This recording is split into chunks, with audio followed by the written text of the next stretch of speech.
Hello, I'm good.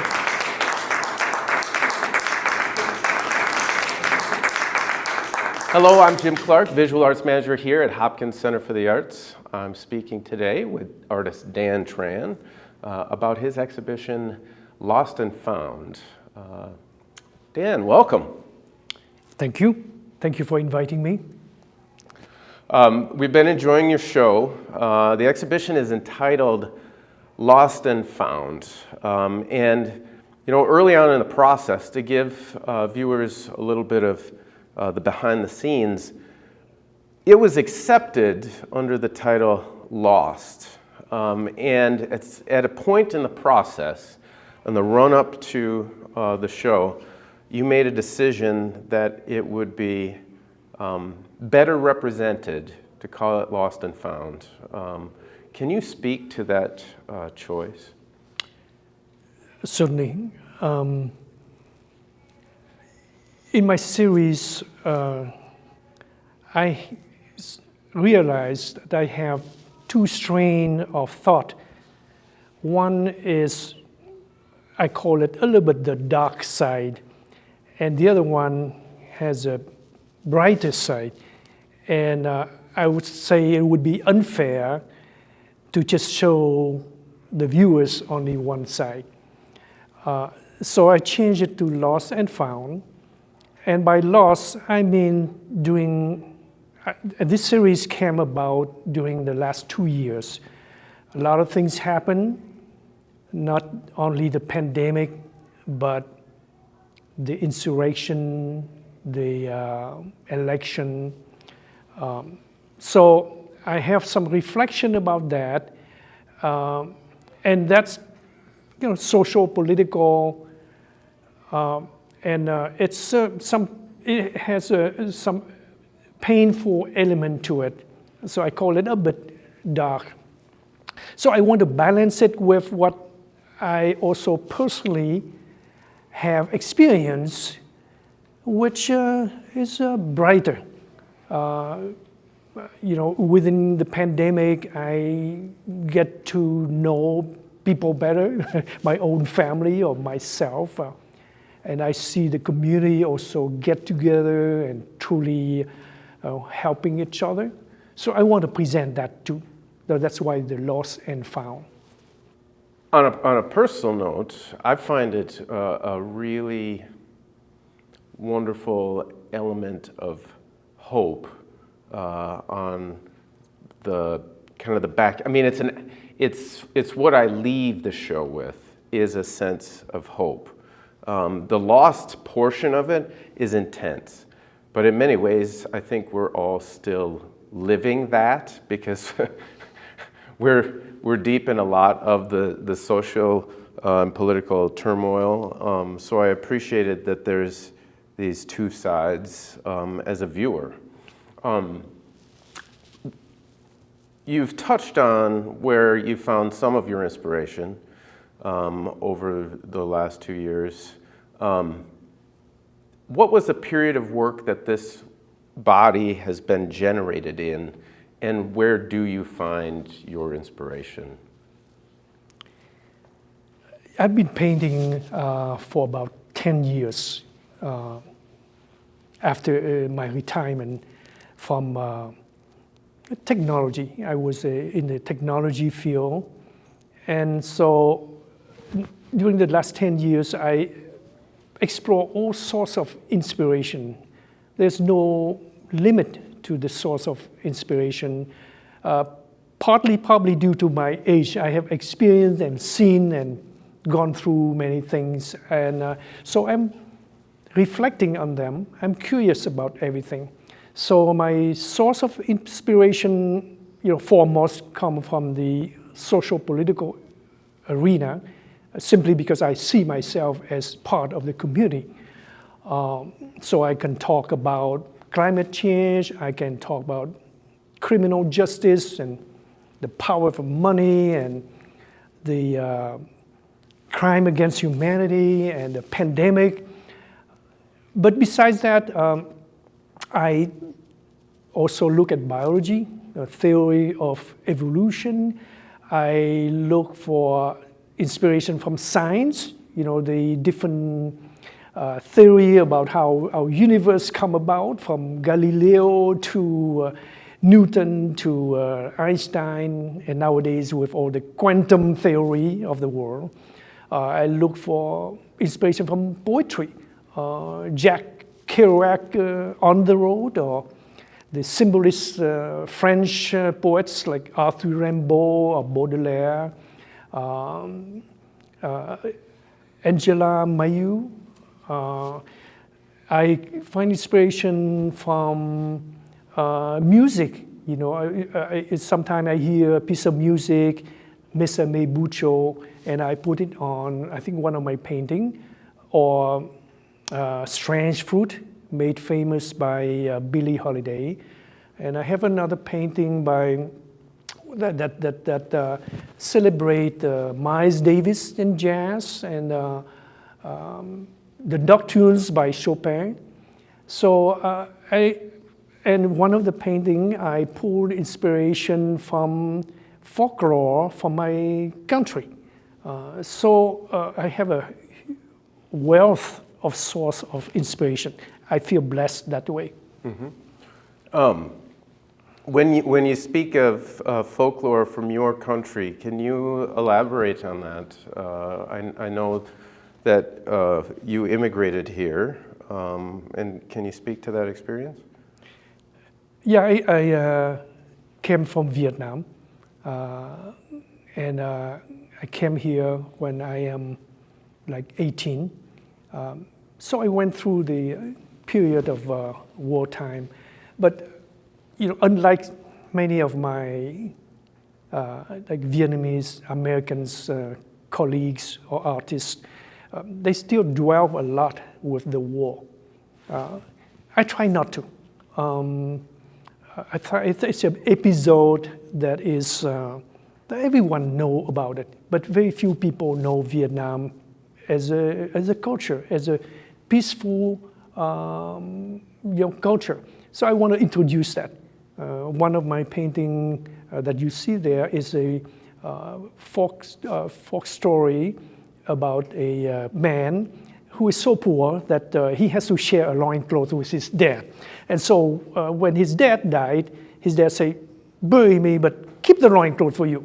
But being so, he loved his dad, so he said, "No, I wanted you to die with respect." So he gave the loincloth to his dad when he buried. So he went naked, and his job is to go around, dig into the mud or the pond and catch fish for a living.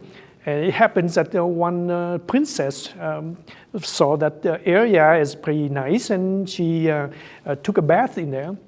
And when she saw him naked, she reflected on it and say, "It must be preordained by some divinity, and so that's my man. I'm going to marry him." And it's against the will of the king, of course. No, you cannot marry such a poor guy. So she eloped with him, and they run into a magician, and the magician gave him a stick. And when he hit the floor, sprung up all kind of palaces and servants, and so the king get even madder because they think that they are rebellion. So he would bring his army and try to vanquish them. But somehow when he came, everything flew to the sky, to heavens. So the story is, the morale of it is, should be some, respect people as you are, not because of your class. And that particular work being inspired by an existing folkloric narrative that has a plot thrust and a beginning, middle, and the end, do other works in this show illustrate or embody linear narratives of that sort? No. Like I said, my process, if I can talk about more like process. No, you wouldn't. It's two phases. One is inspiration, or ideation. How does ideas come about? And secondly is execution. And ideation, sometimes I sit down in a quiet place and I have a sketchbook and I would either write down ideas that bubble up, or I can sketch it out also, very grossly. Then I pick the one that interests me most. Sometimes I have to do some research. For example, the power of money. I say, okay, what I'm going to put on it. In general, I know that I have some buildings, maybe the Capitol, maybe the Kremlin. Then I do some research. How do they look like? I don't want to, I use a lot of imagination, but again, I don't want to insult realities. So people should recognize the Capitol or recognize the Statue of Liberty at once. I don't want to be obscure. I want to be very transparent. So then, in the execution, I would put 2 layers, color, a little bit less, fewer than 4 colors as a base layer. Then I cover it with a little bit of another layer, which is a little bit thin, so you can see behind. And it creates an illusionistic depth. Pretty familiar with the Asian painters. They create an illusion of space, illusion of depth. Then I start drawing the pictures, and it doesn't have to go through a story, a linear story, but maybe a feeling, and then I throw in images that kind of relate to that. For example, climate change. I put a building that is cracking. I put a oil rig and skeletons of dinosaur. I don't know where they come from, but as they pop up, I throw it in. Some pop up and doesn't match it, and I throw it out. So that's the kind of process. And finally, after all the drawing, the picture kind of show, then I may lay a final overlay, and that one is to create energy. So you would see, the energy flow, very much like the abstract expressionist energy flow, and that would be the final layer. You acknowledge some borrowing or being inspired by the energy of the abstract expressionists. What other artists do you find inspiring or are models for you? The cave painters. That's just fascinating to me. They're either because at the time Homo sapiens have not have a developed brain. That's the way maybe we look down on them that way. But it's fabulous the way they paint. It's already very abstract.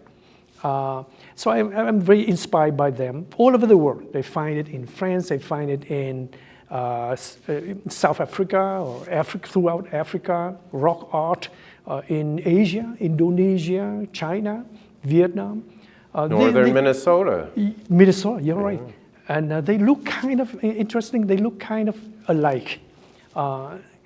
Next one is, of course, the color. Then I am really inspired by Matisse. His exuberance of color, very colorful. We call him a colorist.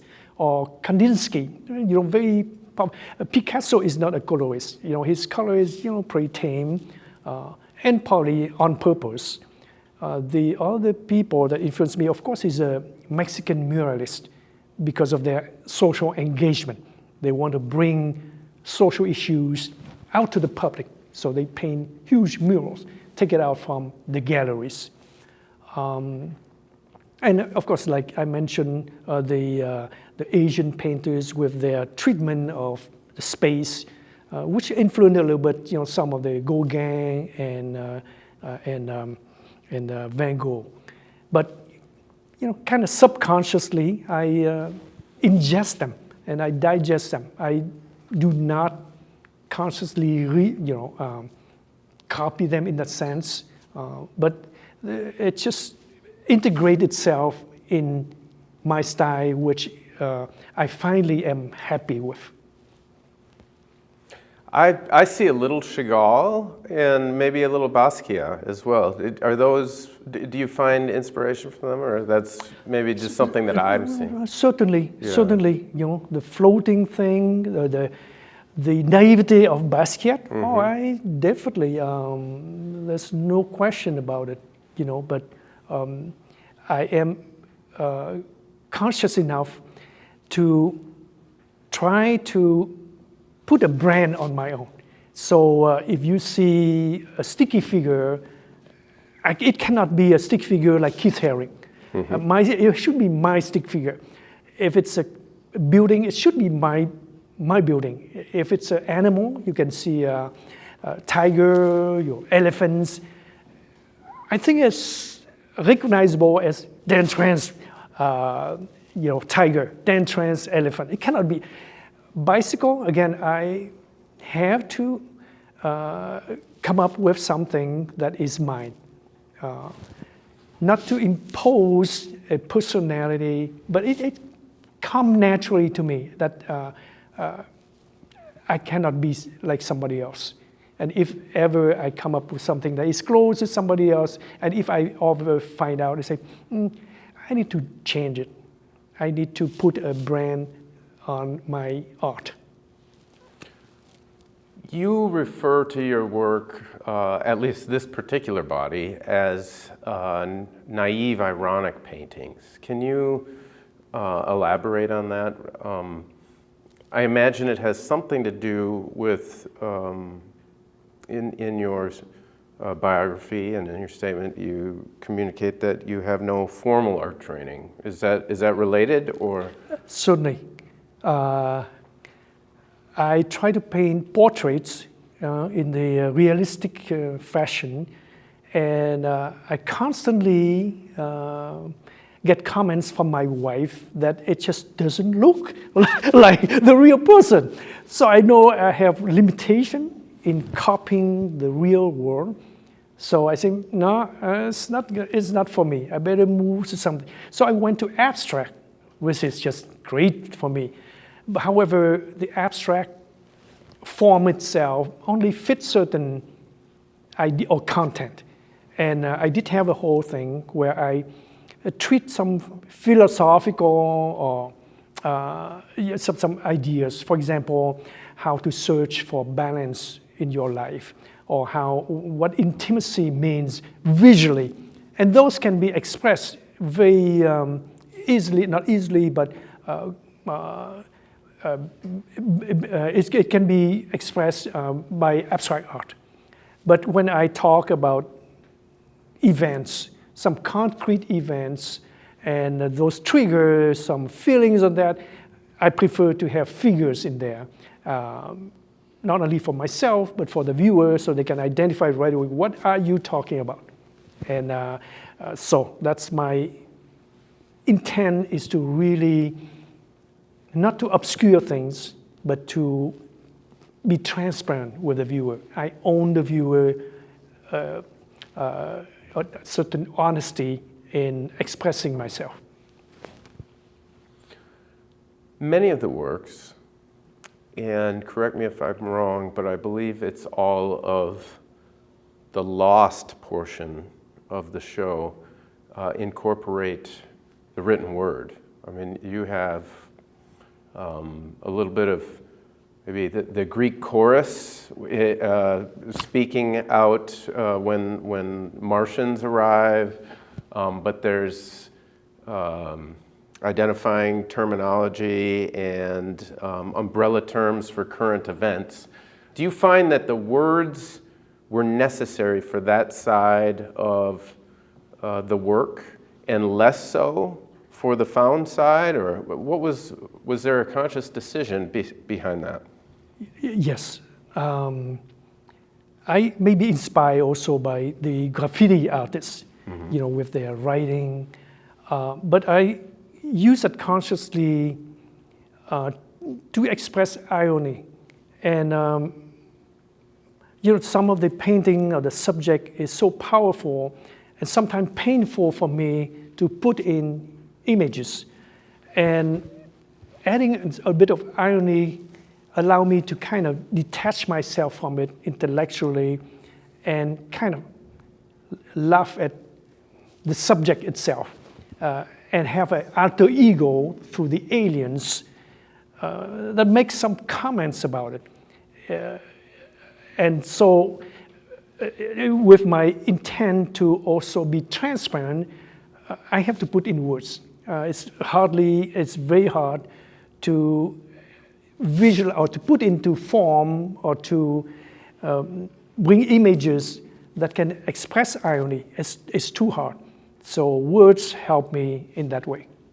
As you identify as a painter with no formal education, but you clearly have an understanding of art throughout human history. I mean, you've spoken of cave artists to Keith Haring. It seems clear to me that you're considering your place in this arena. Are you purely an autodidact? Are you studying art alone? How has that awareness come to be? Yeah, when I come back to art, when I was young, I scribble, and people say, "Oh, you did the best sketch," and so. But since I'm good at math and art at the same time, and I don't have that, I never expressed that passion for art when I was young. So I never blame my parents for not saying, "Well, you should go to art school or you should go to kind of engineering or something."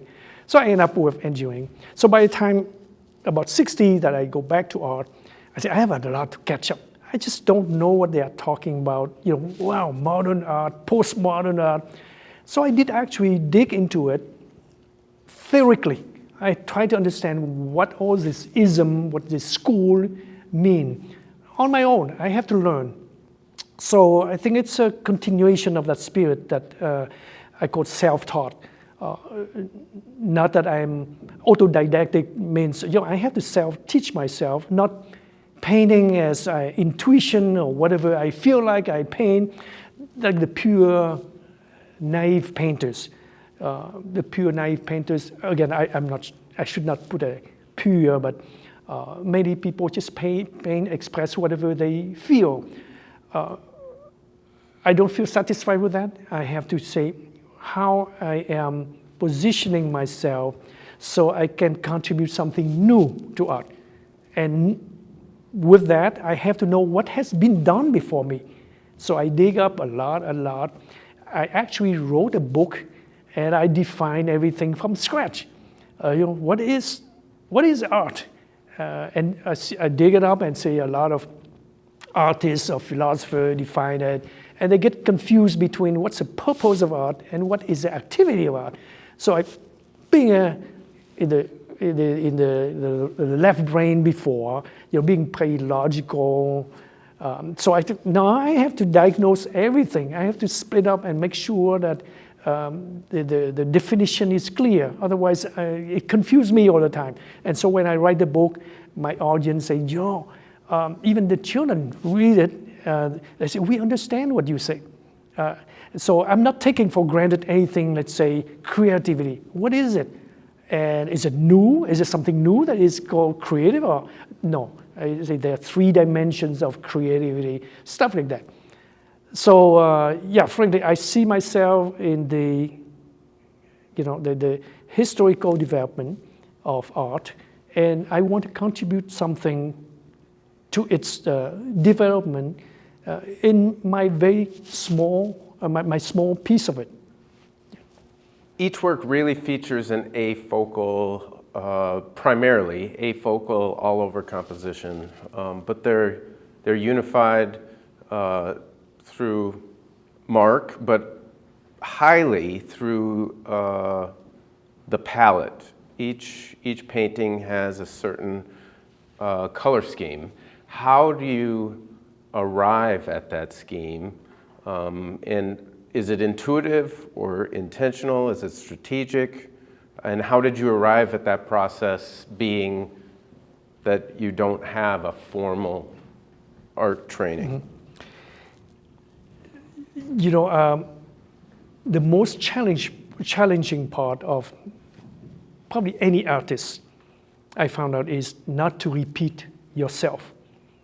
And I read, I'm not sure whether that's true, but even Jackson Pollock at the end of his life has doubt about his contribution to art because he thinks that he's repeating himself. And apparently, he did invent a new technique, called action painting, splashing paints, get rid of the brush and stuff like that. But then technique alone is not enough. Technique is finite. Only ideas is infinite. So you get stuck. And I don't want to do that. So I want to, first of all, diversify myself through the subjects, so the narratives, and I find so many sources of inspiration. I can use any source of inspiration. Then the color scheme. Then how does it come about? Again, I said, well, let me try to find a major tone first, but then the little splashes, I don't want to make it so brilliant. I don't want to be like Matisse either, though I respect him, but I don't want to be. You see and you get overwhelmed with colors.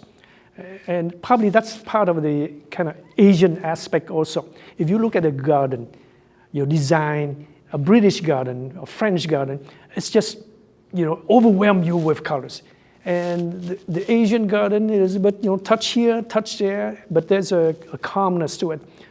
And so I want to come up with a major tone, and it has to be, and I experiment with it. I didn't say that it come by intuition. I say I experiment. If I do this brown first, and then I do this blue, and I have one that is, fresh green.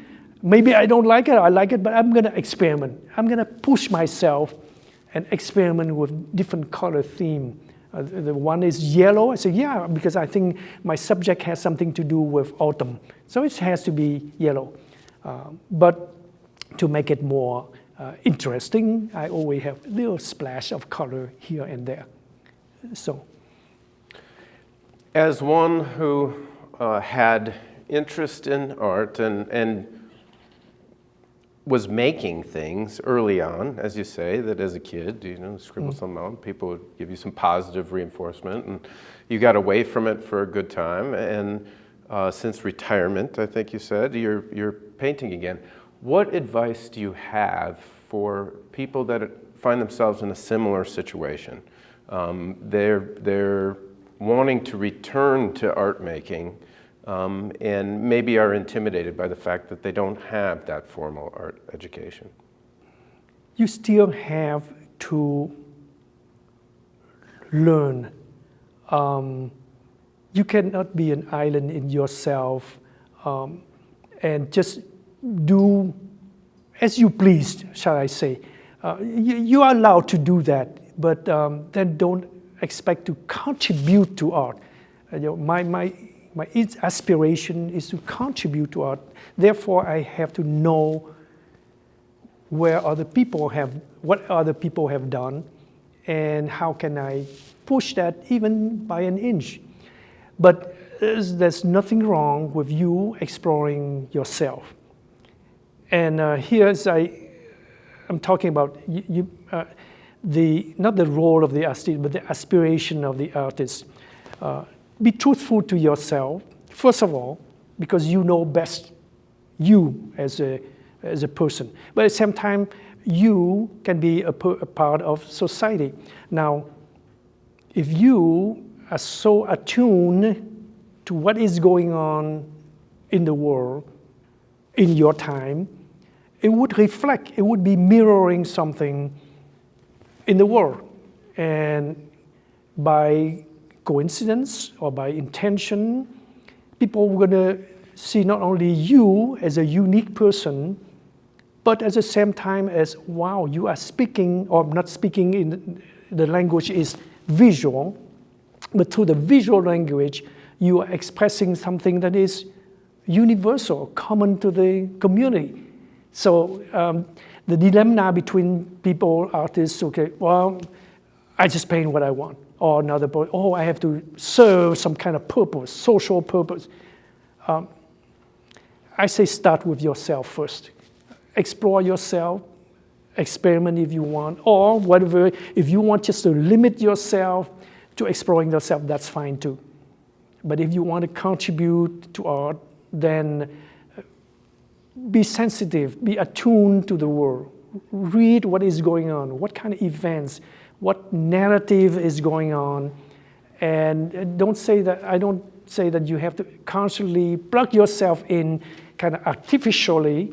It's going to show, that you are not really authentic. You are just follow the fad or the fashion.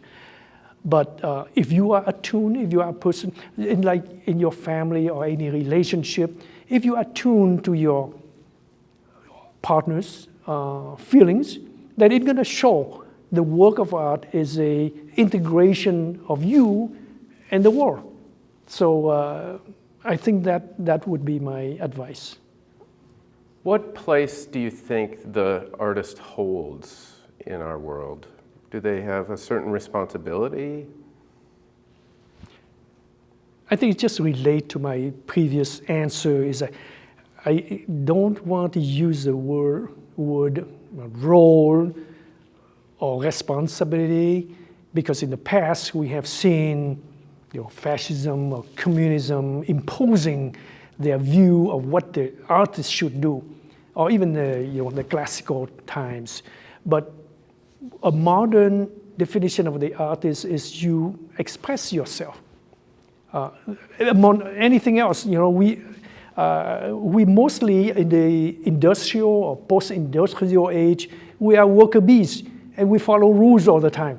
We are not free to do things. And artists are given an informal task to be free to explore.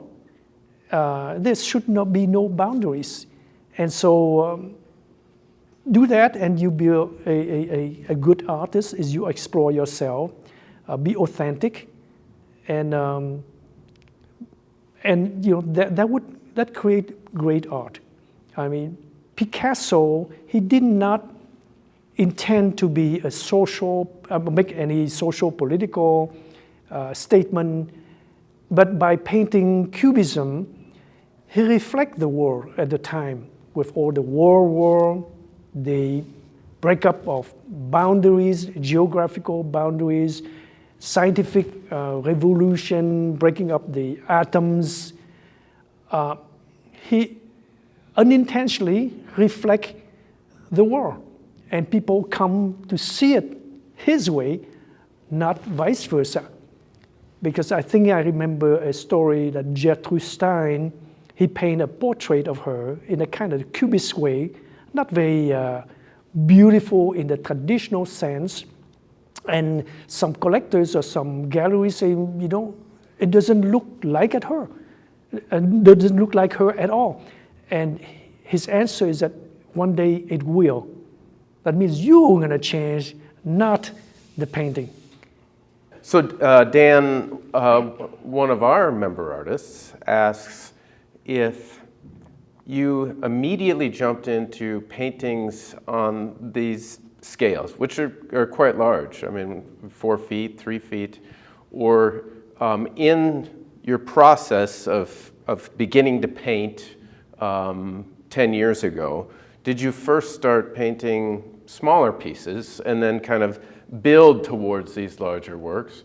Or was the concept so overwhelming that it required large canvases from the very get-go? Definitely, I start small. I consider most of them that I still have as sketches. And I start out with abstract, playing colors, playing with ideas. And at the time I say, ideas is more important. Why make it big? If you make it big and you don't have any idea behind, well, to me it's kind of boring. So I explore a lot of ideas in kind of small sketches. Then, of course, I migrated to larger size when I can have a little bit of more control. And just to tell you about some of this painting, my sketches would, under the execution, the ideation, I have an idea what it is. But execution, I would maybe draw geometric circles or lines and stuff like that. And that's my composition. That's my big composition. This circle can become a wheel or something else or a face. And since I say I disregard the rules of perspective, so this big circle can be a face on the back or a face on the front, I don't care. So that's my skeleton, my skeleton composition. Then I start, adding piece by piece, all the way. And of course, when I finally go to this kind of social political thing, so many images kind of pop up. So I have to fit them. It has to be larger. And one day if I have the means, I probably make it 10 times larger, like Julie Merthrew. I can make it because that's all the Michelangelo. He can have a theme, and there's so many images that got in his mind that he fit in there. But that would be, in a sense, using the size for honest reason. I don't have respect for people who have huge painting and nothing in there, or something that no idea, just a size. Try to impress you with the size, not good.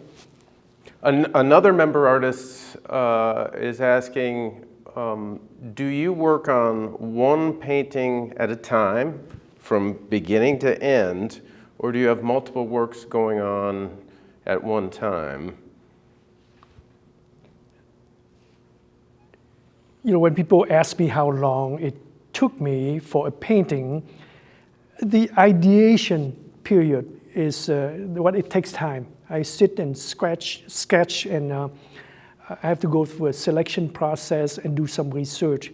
But execution-wise, it probably a week. I put a layer, I have to wait till it dry. And if you come close, you probably see some texture also. I love to put some texture on it, so it takes time to dry. But luckily, we have the invention of the acrylic versus oil. So, and painting, and it can be done in a week. But after that, I always start another one, and then I have to come back and look at this and fix a few details here and there. Certain color that didn't match it or didn't fit in there, a line draw. Luckily with acrylic, I can always erase, and especially with such a chaotic style, nobody's gonna notice if I have a brush here that's missing or brush there missing. And sometimes I leave it alone. That's part of the process that people probably gonna appreciate. So just to make sure that I'm understanding correctly, because of the strategic work that you put in on kind of the pre-production, if we will, through the sketch ideation, working on sketches, that then you really focus on the one canvas for a devoted period of time, then move on to the next one, but you'll come back after to see if there's something missing or something that needs to be amplified. Is that fair to say? Yes, I think that's pretty much it. Yeah, I want to focus on one at a time, and I may start another one because on my sketchbook there's plenty of ideas, and I put on, and then a lot of time I'm not satisfied with the details, and it take a little bit more work on it, but not much. Maybe 5 or 10%, the most.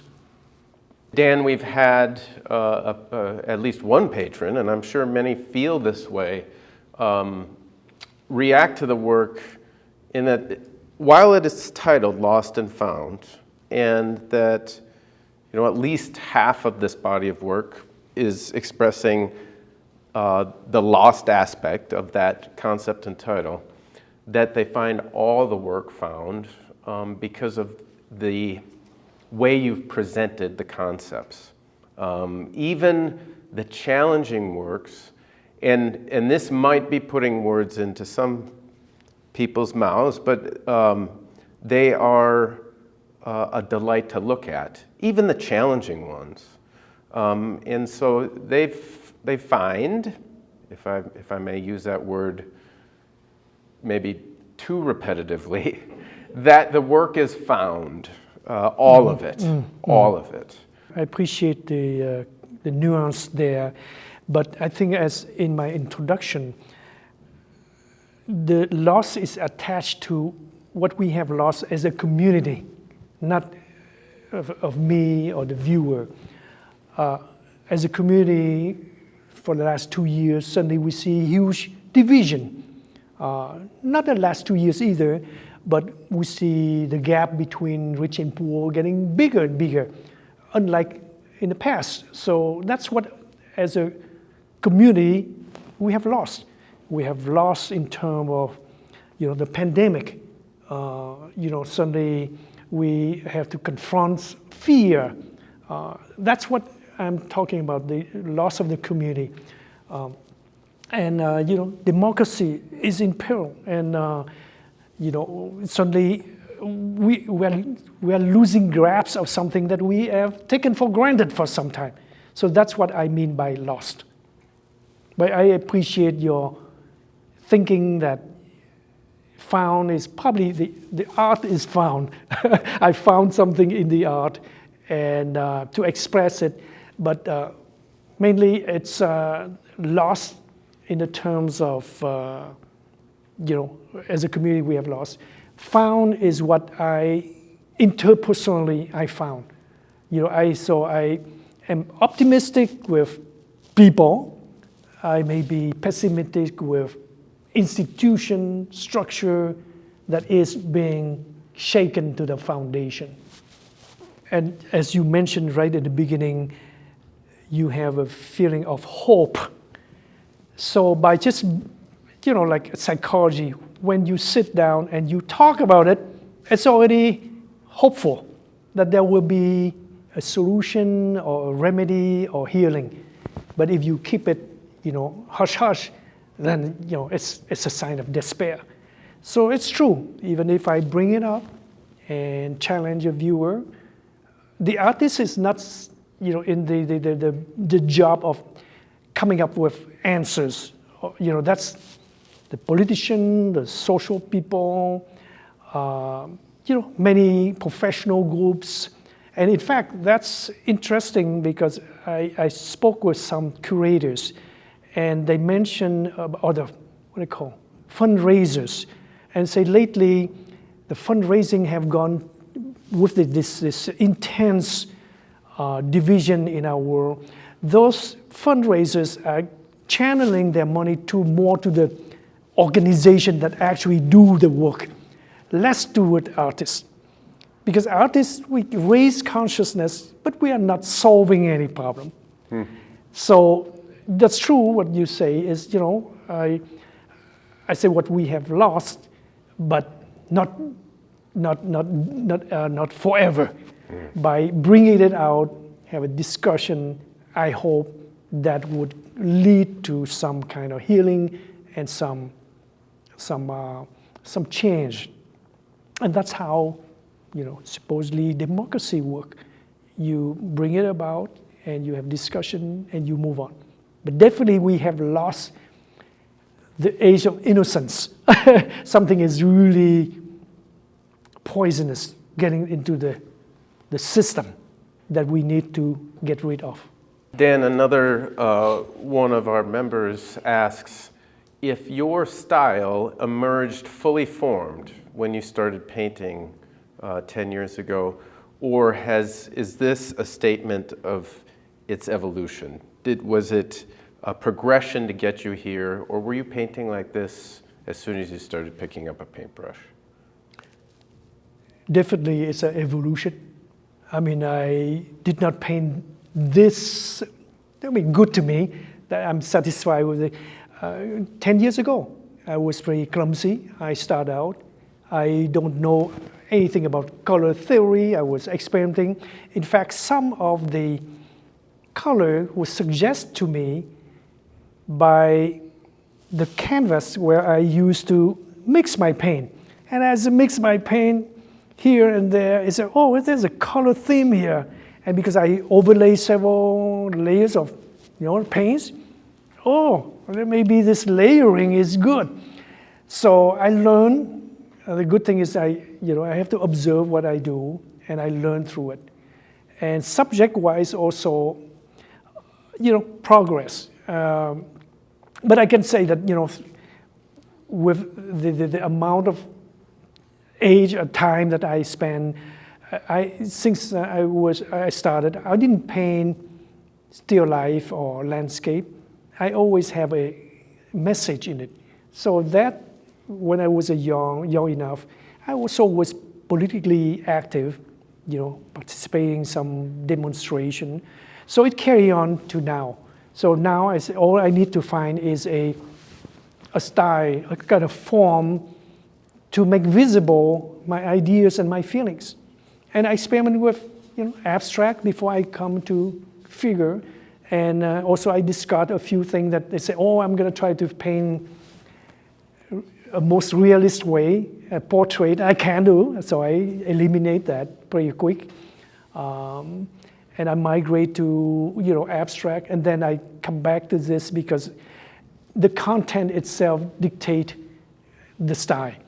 And I can see that, oh, this gonna fit. I think people visually can understand it better than if I express the power of money through abstract. It's going to be challenging for them. To build on that and follow up just a bit, I feel many times artists arrive at the style as a culmination. It's maybe not a purely linear progression, but it's something that they've been striving for because it existed in their mind from the very beginning. They had an idea of what they wanted their work to look like stylistically. And other artists discover that through the work. Is this the way you always intended for your work to appear, or did you arrive at it through discovery? Definitely, I arrived through discovery, experimentation, discovery. And, I learned through art history that Picasso didn't come to that suddenly.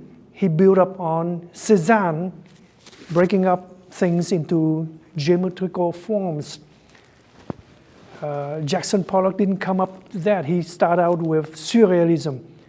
And as he pushed the limit of his subconscious, shall we say, he ended up with the style that he is famous for. So everyone starts from somewhere, and then as they mature, they found their voice. The thing is, hopefully, some of them would stop there. And like I say, Pollock, if you look at 10 of his paintings, it kind of repeats itself. So are you willing to push further and further?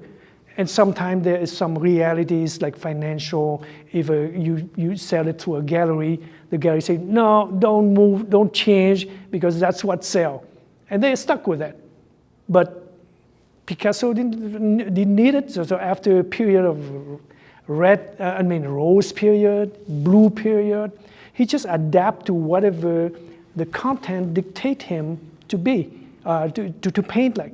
And then he go to Cubism. Cubism didn't last a long time either. He go to Surrealism. And he experimented with all kinds of things.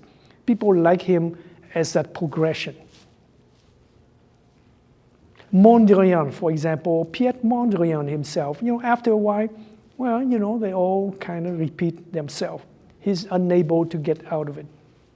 Do you feel your work is the perfect proportion of form and content? Because I think many artists and maybe outside viewers would expect that an artist is doing what they feel is the perfect proportion of form in content, but I think sometimes an artist relinquishes the reins or the responsibility of considering the proportion of form and content to simply what they can do, right? I mean, this is what I can do, so that's what it's going to be. But do you feel that now, through your experimentation and the evolution of your process, that this is the perfect proportion of form and content? Yes, no doubt.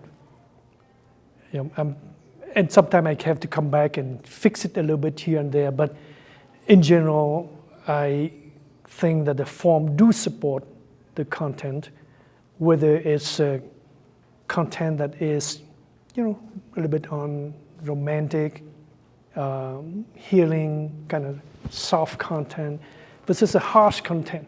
You know, I cannot paint, you know, a subject like this without this powerful brushworks.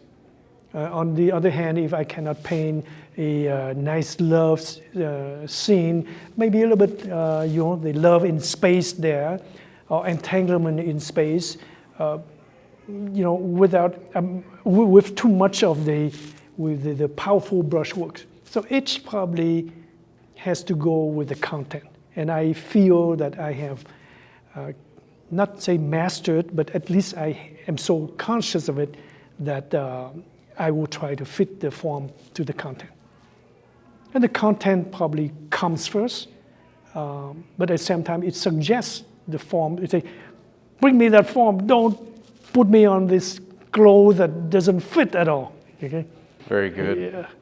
I want to take this opportunity to thank the Hopkins Center for the Arts, Lynn Anderson, Executive Director, and Jim Clark, Visual Art Manager, who gave me the opportunity to show my work and to share some of my the purpose of my art. And I want to thank all the viewers who came to my show and left some nice notes. Definitely, I want to thank you, my family, who has supported me in my endeavor, and in particular, my granddaughter Bella, who is my first collector. with this tie, she said, "I like that. I like the lady floating on a bicycle and stuff like that," and she has that. So I'm very grateful. Well, Dan, thank you so much for sharing your work with our community. Yeah.